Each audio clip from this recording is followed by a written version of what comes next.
Race fam, guess what? Brian Davis races, and you can too today we are going on a road trip to go race bikes. It is 7:30 a.m. in Appleton, Wisconsin.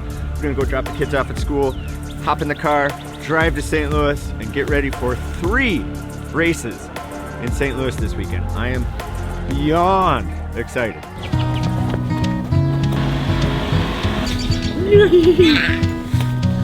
Bye. Somebody's here. Good, how are you? Oh, look. Yeah, you're on YouTube. Hi, everybody. Okay. Yeah. Well, you're not allowed to come watch. Oh, no. But you're allowed to come race. Oh, no Well, cheerleaders. No cheerleaders allowed. No cheerleaders allowed. Oh, so sad.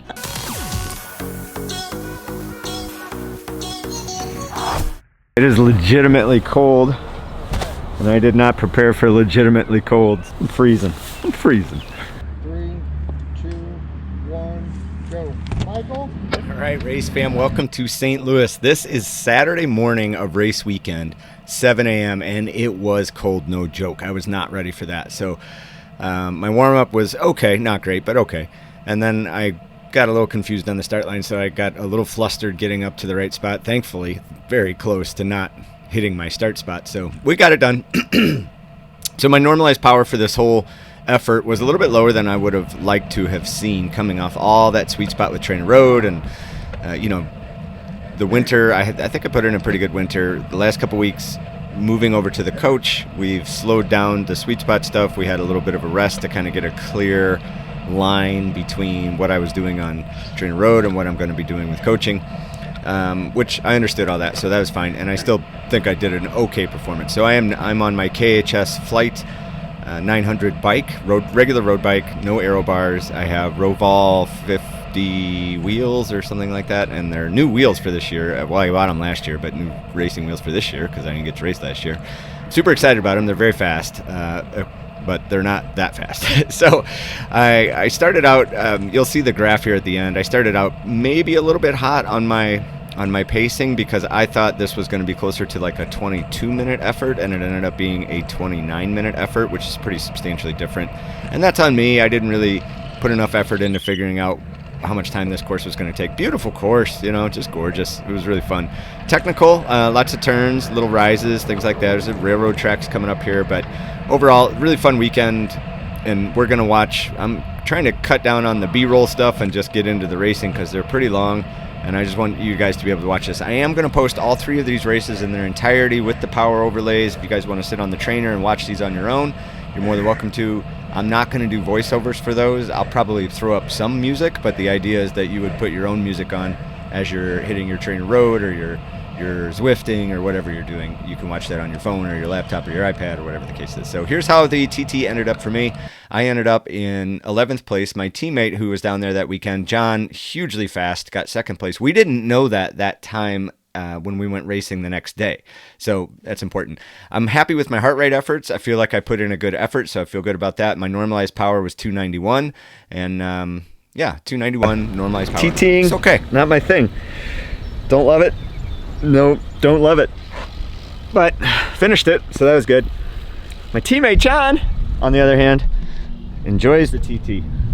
John went fast. I like it. Nice job, John. Thank you. It was fun. All right, we're gonna rest up and then we're gonna go race crash. Good to see, and everyone is cooperating. Easy peasy.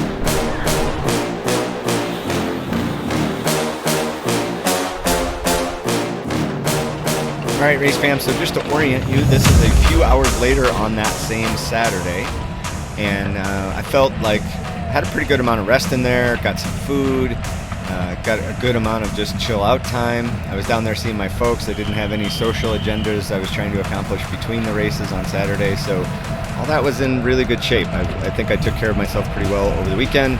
Didn't do any drinking with my folks, and tried to keep my food pretty clean going into the race. So we are, they did a neutral lap on that, which I really liked. The neutral lap, that's really cool. I like that. I just think it helped me acclimate to what I need to do on the course, figure out the course a little bit. And we did get to pre-ride the course, that was fine, but it wasn't I don't know, it's just different when you're doing the pre-ride. So we all had masks in the start chute, take the mask off, do the neutral lap, and then on the next go-around, we race. And that neutral lap counted against our overall race time, which is fine, but just so you're aware of that for the end of the race. So there really wasn't much wind to talk about, so I didn't put a wind arrow up on the course map. Yeah, there just wasn't much. There's a hill here that after, enough times, it definitely had an effect, and that's ultimately what caused maybe some of my issues here at the end of the race. So a few moments ago, we saw the eventual race winner, Matt. He was in a Texas Roadhouse kit. He had those tall green socks on, compression socks perhaps, and he went off solo and ended up taking the win in this race, which was pretty impressive. I actually saw him go up the road, and I thought, nah, I don't think so. So I was wrong. Otherwise, if I would have had a different interpretation, I probably would have spent some effort to get Jon up there. So we didn't know, well, we knew where Jon finished, but we didn't know what the points situation was necessary. Well, I guess that's not true. On this Saturday, we knew that Jon finished second in the TT. I'm pretty sure we knew that. It was tomorrow on Sunday that we were a little clueless as to what the overall standings were. So I think this gentleman over here to my right ends up winning tomorrow? Not sure. I looked him up, but I couldn't figure out. I don't know if that's him. Okay, well, anyway, here we are on Saturday. Now, I always want to point this out. 13 minutes into this race, and there's this huge lull. And then, there's always going to be an attack after that. But I always think it's interesting. Somewhere between 10 and 13 minutes in the Masters categories, at least, there's always a big, holy crap, are we still doing this? So if you can hang on that long, you're going to get at least one rest. And then things are going to get spicy after that. So as far as the course goes, there's a couple interesting turns, and then there's this chute that skinnies up a little bit. So strategically, this chute is kind of an important part of the race course, an important feature to recognize. So later, or in a few moments, Jon is going to go off the front, and then I'm going to use this skinny up area to do my best to create some confusion and blocking so that Jon can get a bigger gap on the group with the amount of people that he went up there with. But otherwise, I didn't really have a huge plan for this race. There wasn't a crazy corner at the end that you had to be fifth wheel or anything like that. It was an uphill finish that was longer than you would think, so I was perfectly happy to be a little bit further back in my thought process, be further back going into the finish, thinking I would probably pass a lot of people at the end if I timed it late. We'll see how that works out for me in the end here, but Texas Roadhouse, really strong team, really fun to race with those guys. They had an awesome sense of tactics, and they deployed them quite well. There was another team that was red, white, and blue. I don't recall their name right off the top of my head, but they were also fun to race with. So it was a good mix of teams and individuals that were strong. This racing is Masters 1 through 4 category. I wish I would have planned my weekend out a little bit differently to be able to race the pro category on Sunday, which is tomorrow, as you're watching this race. So again, beautiful day. That Saturday in St. Louis was gorgeous. Really made me think of summer and get super excited to be riding my bike outside. Temperatures by the time we were racing this afternoon, I think we started the race probably around 48, and I think we probably finished around 57, somewhere in there. It definitely warmed up while we were out there. So that's my teammate Jon in front of me. Now I'm going to get a little concerned here. I think there's going to be a preem, or we're too far back, that's what it is. So I try to collect Jon, we got to get a little further up here. And then I just want to put him in a position that he can see what may or may not happen on the front. So if he wants to go with it, then off he can go. And if he doesn't want to go with it, that's his choice, but at least have the view of what's going to happen. Now, I'm doing this voiceover much later than I like to do. I usually like to do them right away so I can remember stuff, but I screwed up and didn't get to this for 2 weeks. So there's a little move off the front, and I'm thinking at this point Jon is still on my wheel. I go to pull off the side, hoping that Jon is on my wheel and he'll go up and bridge, but lo and behold, Jon is not there. So there's Jon. And then I think I bark at him and tell him, hey, that could be serious. Pay attention to that. So he certainly will, and then this is where something is going to happen shortly. Wait for it. Wait for it. Okay, that corner is interesting. We'll talk about that in a few minutes, but there is going to be a little bit of action here. Wait for it. I fast forwarded us, obviously. So here's a little move. Jon recognizes what might be happening up there. He goes up. I see him go up, and then I start thinking, okay, what can I do to help Jon take advantage of this? So then it all sort of works out going into this skinny.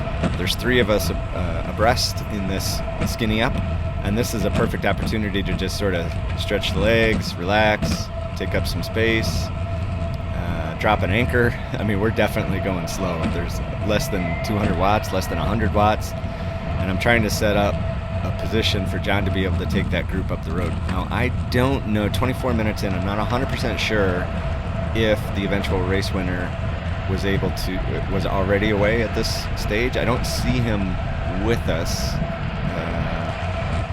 so I think he's already up the road, and that little subgroup was maybe going off to chase him. So ultimately, being on the front is okay.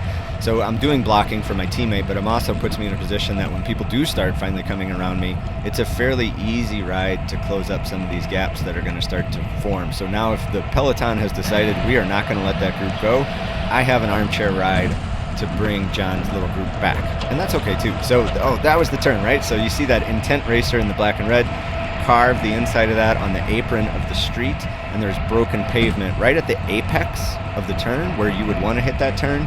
It's a downhill turn, hard left, and then it goes into this uphill. So I saw him pull that off, and I thought, wow, that was an aggressive turn.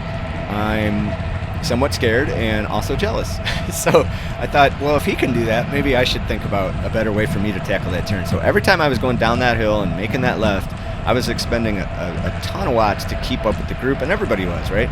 But then after I saw him go through, I thought, I think there's a better way to do this turn. So I actually spent a good amount of this race focusing my brain on how to handle that turn.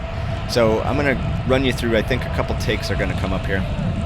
Oh, this is just quick a side note, like this field was really easy to move up, which was helpful. There was huge roads, but if you straight line some of these turns and put down a little bit of power, like you can see in that 1 turn and a half, I went from almost dead last to 6th, 7th wheel, just like that, because I straight lined that start finish to the next turn instead of looping around with the group. If you straight lined it, put down a little bit of power, you could make up a ton of space. And so I started to collect this knowledge throughout the race that, okay, if I can relax a little bit because I know I can jump up on this group. I mean, it's definitely a fast group, but I think I have the power to be able to move around wherever I need to. Yeah, so I felt pretty good about that. I think we're going to go through this turn, and then I finally try taking the inside. Yeah, all right, so if you commit to the apron, you're in good shape. It was really a psychological trick to see that broken pavement with the orange spray paint.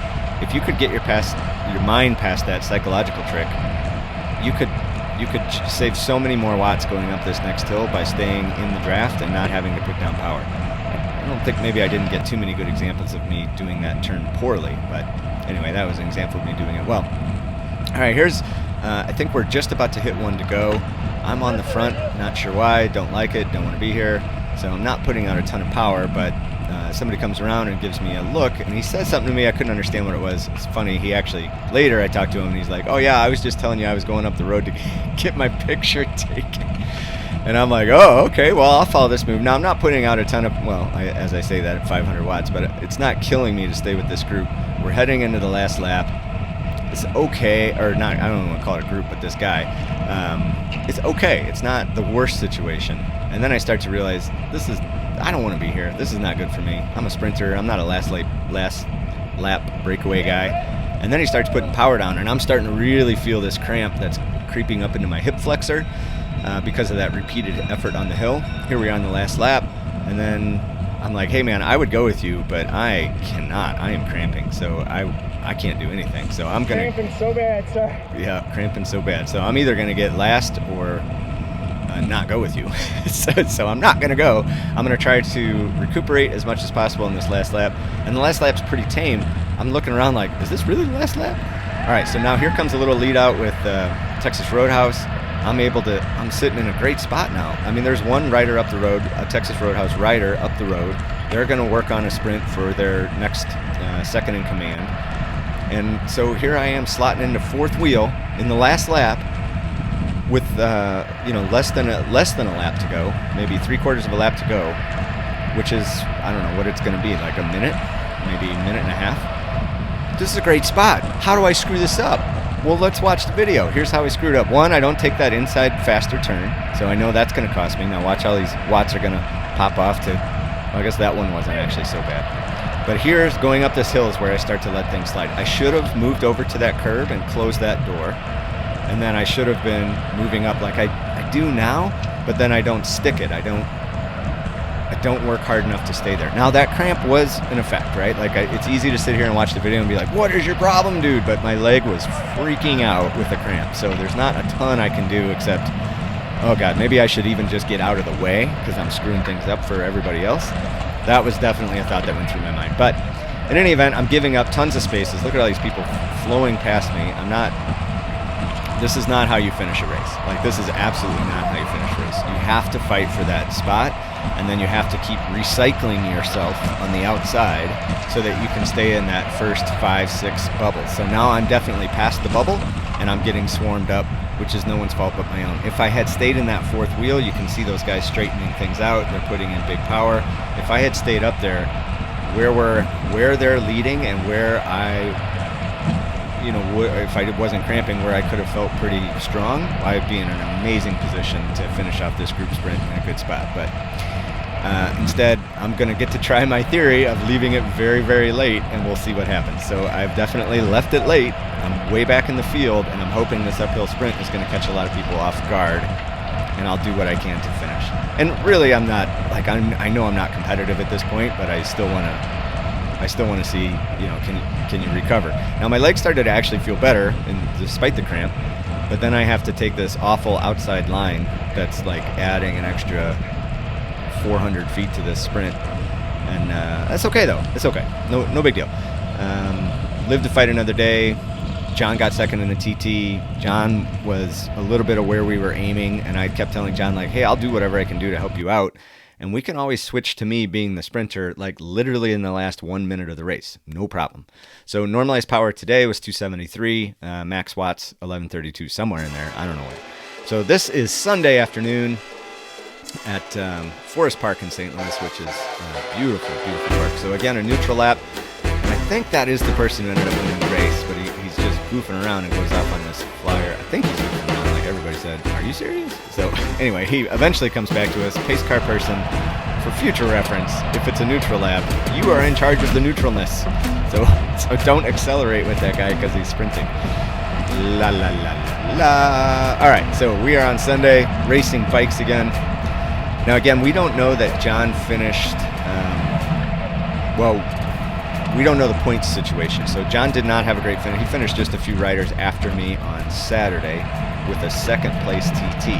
So we're figuring, he's still in the running, but it's not like we're defending first place here. We definitely know that. But Jon is still our focus for 90% of the race, and just like I told Jon, we can always switch to me sprinting at the end.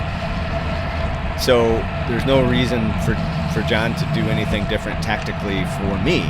So if we decide that I'm going to sprint, I will not depend upon Jon to get me up to the front or lead me out. That's not how we work, because Jon is going to be doing some heavy lifting during the race to get himself off the front. Jon is our best shot of actually winning the race, not Brian. So there's a headwind in this section. There's a head crosswind going as you're looking at the camera from your right to your left, and a bit of a head, well, mostly head, but a little to right to left.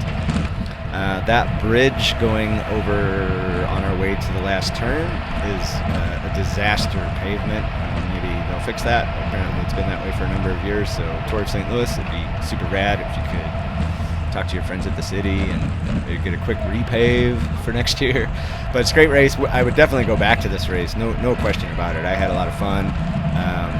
It was a regionally competitive race. It wasn't like crazy competitive. The Gateway Cup later in the year, that's a crazy competitive, nationwide, people flying in.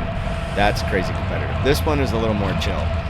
I didn't know that going into it. I probably had this thought process that it was much more difficult, or there were going to be people from all over the country that were going to kick my butt. But that wasn't the case. There were people locally that kicked my butt, so that's okay too. So I get this moment. I go off the front with Jon's friend, my friend Jason here, and is probably ill-advised. I am not the person to be doing this.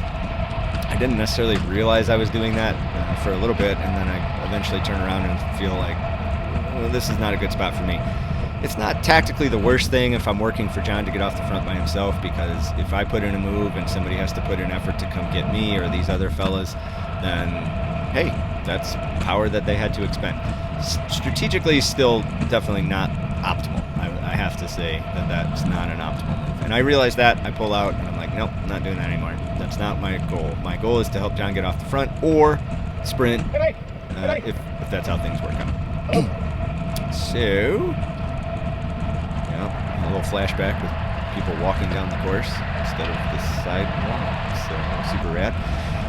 Okay, so here's Jon. Teammates, 2 riders up ahead of me. We're going through this chicane part of the course, and this is another skinny up bottleneck part of the course that we can use strategically if you're trying to get a rider off the front. You want to find these bottleneck spots because that's where you as the blocker are going to want to be thinking about how can I slow this race down so that my breakaway rider can get off the front. I think in this race, I was so far back for a lot of the beginning of this race, I don't necessarily know what's unfolding. I don't see the pace car anywhere around here. So I think there is at least one rider who was a former national champion. I think he was a cyclocross national champion, maybe TT as well. But he's off the front. He's gone. Now, I see this as an opportunity. We're on a preem lap. I see things breaking up. I tell Jon, get on my wheel. Jon gets on my wheel, and then I try to launch him, and he read my body language perfectly. I'm not trying to go up the road. I'm just trying to launch Jon to be in a position where he can have a decisive gap and join that group. And then I will go back to the group, and we can call that bait. They're happy to get me back. Not that they care what I do, but they're happy to get one of the riders on our team back, and then maybe that group goes up the road. Well, in this particular case, this little launch pad tactic did not work. But that's okay. It was a good effort, and other people have to close down this gap, and other people have to do work. And as I fall back, I join this little group. This would have been perfect. So you see that split behind me. That would have been awesome, right? Like if we had a little group of 25 of us that went up the road and split from the other group. Now, the fields were 34 to 40, somewhere in there, riders, and it's a 1 through 4 category. So there's people that are on the 4 end of that spectrum, and there's people on the 1 end of that spectrum, and you can imagine there's some differences. There's a good-sized crack in the pavement after the start-finish line that you're better off bunny hopping, because I lost my chain once over there, and I lost my chain, twice on the start-finish, and then once on the backside I lost my chain because of some pavement cracks. So maybe I need a chain catcher. That's what I learned in that race. All right, so a little bit further down the race, we are 19 minutes into this race. Again, I think that the race leader is up the road, and now everybody's fighting for second place. Maybe not, I'm sure, because I didn't, that not everyone knows that in the race. My teammate Jon apparently knows that, because we talked since then, and he was well aware of what was happening, and he thought he might be able to close that gap, but he's certainly going to give it a shot. So I think this is where we try our hand at launching again. I'm seeing that's maybe not. All right, so there's one little rider up the. I shouldn't call him little. There's one rider up the front here. This person decides to shut that down, which is lovely. I'm going to get a free ride up to the head of the peloton at least. Again, there's still a rider off the front. We're about halfway through the race, almost about halfway through the race. Yeah. This person's going to shut that down. I believe Jon is still going to be with me. Maybe, I think he's in four riders behind me. I'm not 100% sure. So we don't have a gap from the field. He's closing this gap, which is lovely. But after that, I don't really know. I don't want to do anything. I know that much. so I'm gonna take a little breather here. There's Jon, and then Jon uses me again as a little bit of a launch pad. Not as effective that time for sure, but Jon made a decisive move to solo himself off the front. Now, this is where it gets questionable. I'm curious what you think in the comments. I kind of beat myself up after watching the footage for how I performed here. So I take the lead. I know that Jon can put out 370 watts for an awful long time. So I'm going to feel like, well, if I can be somewhere around the 300 range, that'll be hard enough to dissuade an attack and give Jon space to lead. Now, second guessing myself, And then talking to Jon later, perhaps the better tactic would be to just get out of the way. You're not going to block anything at this point anyway. Just get out of the way, and then one of these other riders can take up the chase, or one of these other riders can use that slowdown, if no one is chasing, as their launch pad or their motivation to jump off the front and then go catch Jon, which would be good. We would not mind someone being with Jon, because again, there's still first place. Later found you can hear, sometimes you can hear time checks on the corners. I did not catch on to that during the race, that people were barking those. I wish I would have. I hear them in the video now, but I didn't catch that during the day of the race. So in any event, should I have just gone 6 riders deep and chilled out, or should I have stayed up in the front producing a relative pace, right? I don't know. I mean, my gut was telling me get up there and do some blocking and put in a pace that's hard enough to dissuade an attack and let Jon go by himself. Jon is perfectly capable of doing that, for the record. Like, it's not like he doesn't need people to be with him, but it certainly would help his cause to make that decisive. So anyway, that's the decision I made, and now I have to live with it, watching it in the video. So this is a little montage of me just doing a lot of blocking. So I was spending a lot of watts and a lot of effort trying to be on the front or close to the front, or tracking people down when they did go off the front to try to chase Jon down. And at the day of the race, I didn't know that somebody was off the front of the race for first place. I had no idea. I thought Jon was leading the race at this point. So yeah, egg on my face for situational awareness.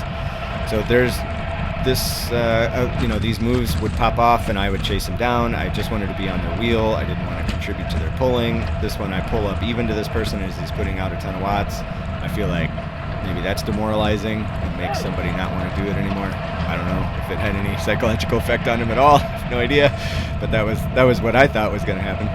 So here's a little split. I pull off, all right, I'm going to go back and rest. There's only so much I can do back there. And then somewhere in here, Jon gets... Oh, this is more blocking, right? I go back to the front because I feel like I was being too lazy back there. Maybe I should still do something to try to help Jon if I can. But here in a moment, Jon's going to come back. And somewhere in here, Texas Roadhouse rider, the guy in the red, white, and blue kit, here they are. I think it's them. Somewhere in here, they're going to go off the front. They're going to catch Jon, and they're going to work with Jon. Is that them? That might be them. Yep, that's them. So I see them going. I'm like, okay, that's fine. I don't mind a couple people going up this gap. Maybe they'll join Jon, maybe they won't. So that group ended up catching Jon, and then Jon ended up getting spat out. So such is life. But after that happens, I need to take a break. So this goes on for a few laps. We're at 30 minutes, and we're going to jump to 50 here pretty quickly toward the end. I see Jon come back, and I'm thinking, oh, crap, now it's on me. I'm plan B. But I've spent a ton of watts trying to help figure out plan A, which is fine. I had a great race. I just want to be very clear about that. I had so much fun racing my bike, regardless of tactics or performance or numbers or placings or whatever. I just had a blast. All right, so here, 45 minutes. I shoot myself to the back of the pack. I think Jon is back with us at this point. We probably have 2 laps left. I'm near last rider, and I'm thinking, okay, I gotta rest, and see if I can piece together some sort of sprint to finish off the weekend. So that's my thought process. We'll see how that unfolds in a minute. Okay, let's jump ahead. All right, so let's see, 50 minutes. This is probably the last lap. Yeah, this is the last lap. So I'm a little too far back for my liking, but I'm feeling like there's not a ton I can do about this. When we get to this backside, I should be able to make up some ground. And I pick a wheel. Maybe that's probably part of my mistake. I see that couple of pedal strokes from that fella, and I think, okay, this is good. And I see that fella. Okay, we're going to go right to the front. But they don't do it. They peter out a bit, and then I get pinched. In reality, I think, because I wasn't cramping, flat race, I felt relatively decent by this point in the race. I probably should have just put in the right amount of effort to get up into the top 5 or 6 riders at that moment. Because now, waiting for other people to do the job for me, I'm way too far back. There's way too many unknowns that are going to happen to be able to do anything. And if those riders weren't, I could have shot up the side there and gotten right to the front. So here we go over the rough pavement. And this time it's not going to end so well for my friend Jason. And another rider here. I'll put it in slow-mo. You can see what happens in the rear view. Boop, there's a crash. There's takes down Jason. So, you know, I'm not trying to pick on this person, but it's interesting when you kind of get tunnel vision. You do the little bunny hop, and he's off on angle X, and the other rider chooses to move over. The rider in front of him chooses to move over, which is his will, to move over just a touch. But boy, that guy in the blue bike just like beelines for that back wheel. I don't know. It's hard to make sense of. Honestly, it's hard to make sense of that one. I'm not quite sure what was going on there. But here we are in the last turn. I'm going to try to put together the best sprint I can. And again, I should have been I don't want to use the term dive bombing, but I should have been moving up the inside. I ended up popping off a pretty good sprint here. 1,000, 1,200, 1,200, 1,100, 1,100. You know, this is a nice long sprint. If I would have been positioned correctly, I still had a pretty good bullet left that I could have done much better in that sprint if I would have gotten to that last turn, second to last turn more intelligently. Oh well, I had a ton of fun. Let me be clear about that yet again. I had so much fun racing my bike. Let's do it again. Oh my God. All right, here's how it ended up. 1376 max power, 283 normalized. I came up with something that I feel I'm going to try to do every race is not worry about my statistics or power or numbers or averages and just look up, just give a moment of like, how did I feel about the race? So today it felt great. I think today it worked out really well. We did some team tactics. I was able to recuperate after the team tactics didn't work out and switched to plan B and survived pretty well in the sprint. My body felt better. I didn't cramp. There's no hills, so that helps. But that's all I got today. Thanks for watching the channel. I appreciate it. Subscribe, smash the like button, and stay tuned. We're gonna post some more racing as soon as I can find some more races. I'll go to them. Okay. Okay, bye.